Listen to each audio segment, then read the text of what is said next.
ವಿದ್ಯಾರ್ಥಿಗಳ ಜೀವದ ಜೊತೆ ಸಾರಿಗೆ ಇಲಾಖೆ ಚೆಲ್ಲಾಟ ಆಡ್ತಿದ್ಯಾ? ಹೌದು. ಶಾಲಾ ಕಾಲೇಜು ಮುಗಿಸಿ ಮನೆಗೆ ತೆರಳಬೇಕಾದ ವಿದ್ಯಾರ್ಥಿಗಳು ದಿನವೂ ಜೀವವನ್ನ ಅಂಗೈಲಿ ಹಿಡಿದುಕೊಂಡು ಪ್ರಯಾಣಿಸುವ ಭೀಕರ ವಾತಾವರಣ ನಿರ್ಮಾಣವಾಗಿದೆ. ಗುಡಿಬಂಡೆ ತಾಲೂಕಿನ ಪೆರೇಸಂದ್ರ ಬಳಿ ಸರ್ಕಾರಿ ಬಸ್ಗಳಲ್ಲಿ ವಿದ್ಯಾರ್ಥಿಗಳು ಬಾಗಿಲಲ್ಲೇ ಜೋತು ಬಿದ್ದು ಪ್ರಯಾಣಿಸುತ್ತಿರುವ ಆತಂಕಕಾರಿ ದೃಶ್ಯಗಳು ಮುನ್ನೆಲೆಗೆ ಬಂದಿವೆ.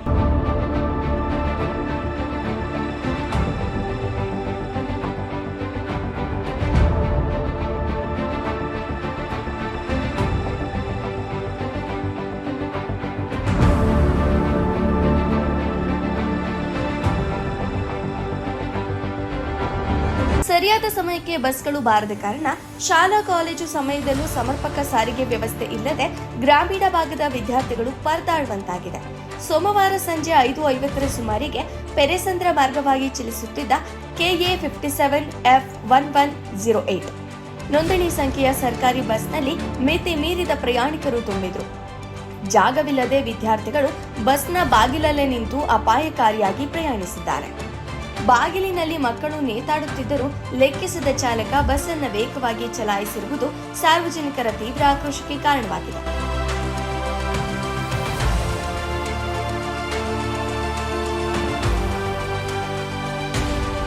ಖಾಸಗಿ ಬಸ್ಗಳಲ್ಲಿ ಓವರ್ಲೋಡ್ ಕಂಡುಬಂದರೆ ದಂಡ ಹಾಕುವ RTO ಹಾಗೂ ಸಾರಿಗೆ ಇಲಾಖೆ ಅಧಿಕಾರಿಗಳು ಸರ್ಕಾರಿ ಬಸ್ಗಳ ಈ ಉದ್ಘಾಟನಕ್ಕೆ ಯಾಕೆ ಕ್ರಮ ಕೈಗೊಳ್ತಾ ಇಲ್ಲ?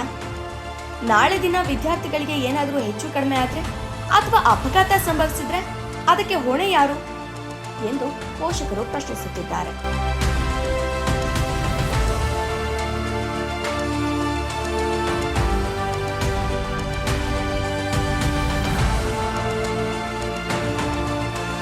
ಗ್ರಾಮೀಣ ಭಾಗಗಳಿಗೆ ಹೆಚ್ಚುವರಿ ಬಸ್ಗಳನ್ನು ನಿಯೋಜಿಸುವಂತೆ ಶಿಕ್ಷಕರು, ಪೋಷಕರು ಹಾಗೂ ಸಾರ್ವಜನಿಕರು ಅಧಿಕಾರಿಗಳಿಗೆ ಹಲವು ಬಾರಿ ಮನವಿ ಸಲ್ಲಿಸಿದರೂ ಯಾವುದೇ ಪ್ರಯೋಜನವಾಗಿಲ್ಲ.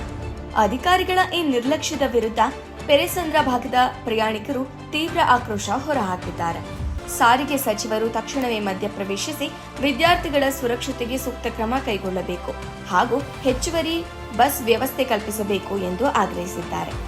ವರದಿ ಮೊಹಮ್ಮದ್ ನಾಸಿರ್, ಗುಡಿಬಂಡೆ.